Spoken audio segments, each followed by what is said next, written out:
Well, my circle just keeps getting smaller.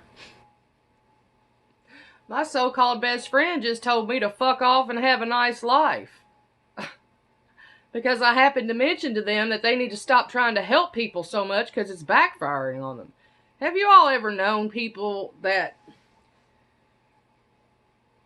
portray themselves out to be people who want to help other people? And actually, they will help other people. But they're going to help you. They're going to, they're going to help you, and then they're going to judge you on how you react by them helping you. How appreciative you are.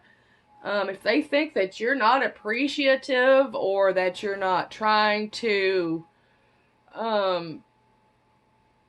kiss their ass, I mean, or lick it. I don't know what they prefer, but if you're not doing that, then they'll go and put stuff on Facebook and they'll, how they help everybody and they try to accommodate people and nobody appreciates it. Yesterday I was supposed to go look at some houses with some friends of mine. We were planning on moving in together, getting, having a home where I could have my own living space, a basement, with my own bedroom and full bath, and, where I could have my furniture and my own living space. Of course, I hadn't fully committed to this, but I thought it was a pretty good idea because I'm tired of living alone and, I can only afford so much and so can they. So, I mean, mortgages aren't real cheap these days, so we could swing, and split half the mortgage and still have our own living space. We've been friends for, quite a few years. Probably close to 10 years.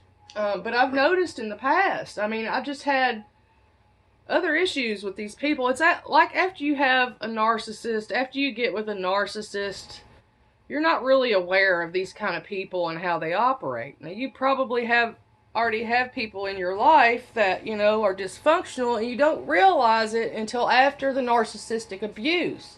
After you start researching how these people act, and their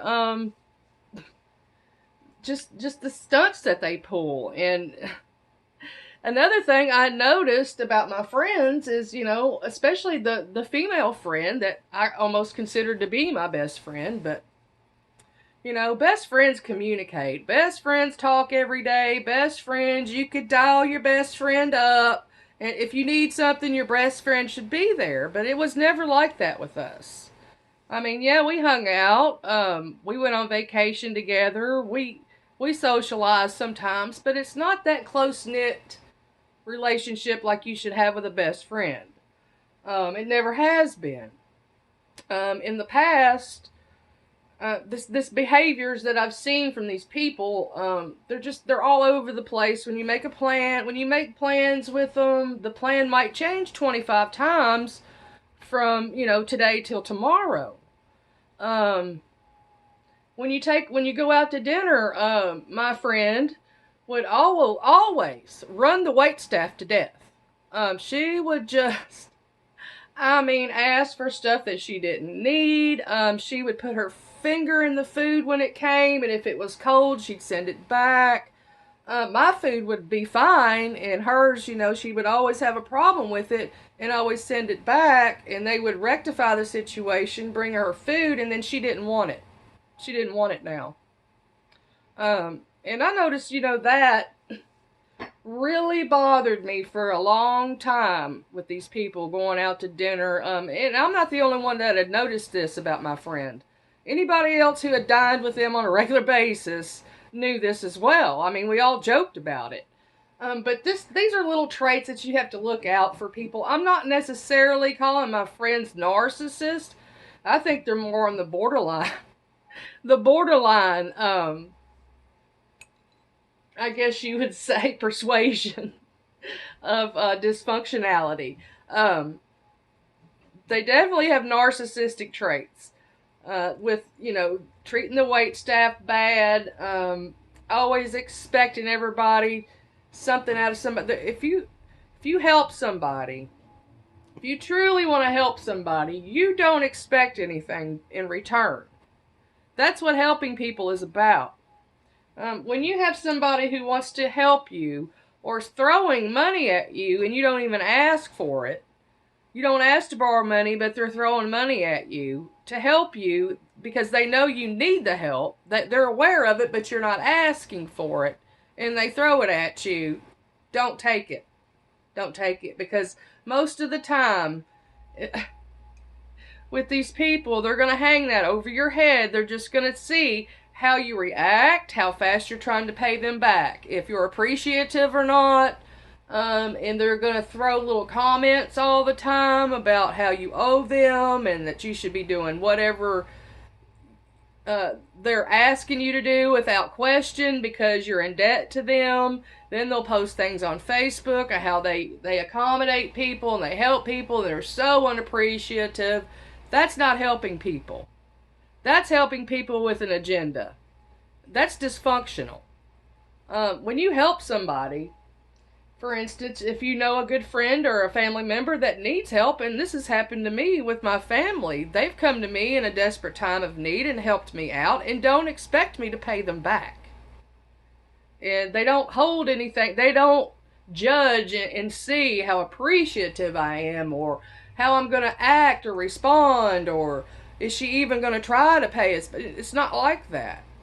It's not like that. It's like if I knew somebody in need and I wanted to help their need and fulfill their need, I'm not going to ask them to pay me back. That's just, especially if you know the person is going to have a really hard time with that.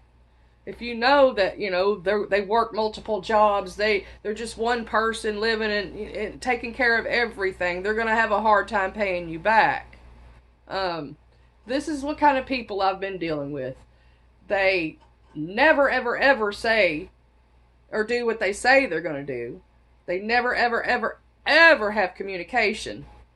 I went on a wild goose chase yesterday trying to find them. I didn't know what was going on. They're out looking at other houses to accommodate themselves. See, that's what was going on. That's why they were weren't communicating with me.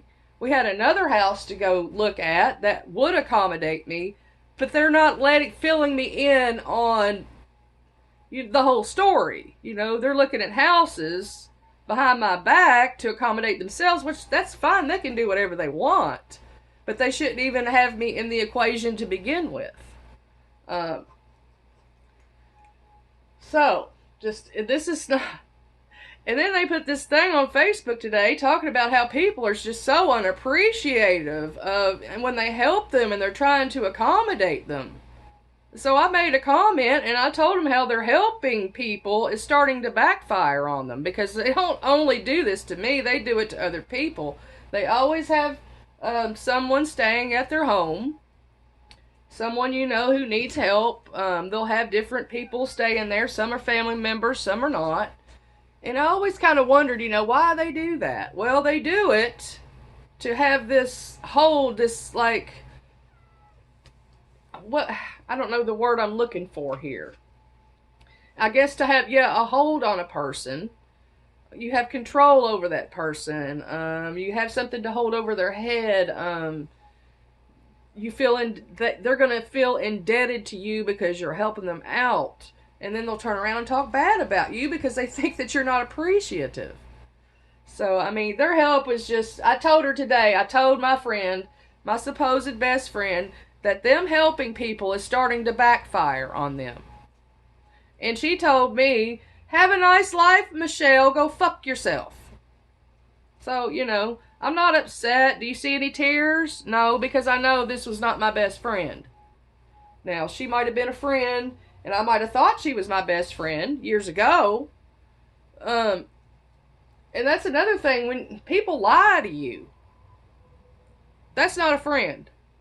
Best friends don't lie to each other. Best friends communicate. Best friends don't say one thing and do another. That's not how friendship works.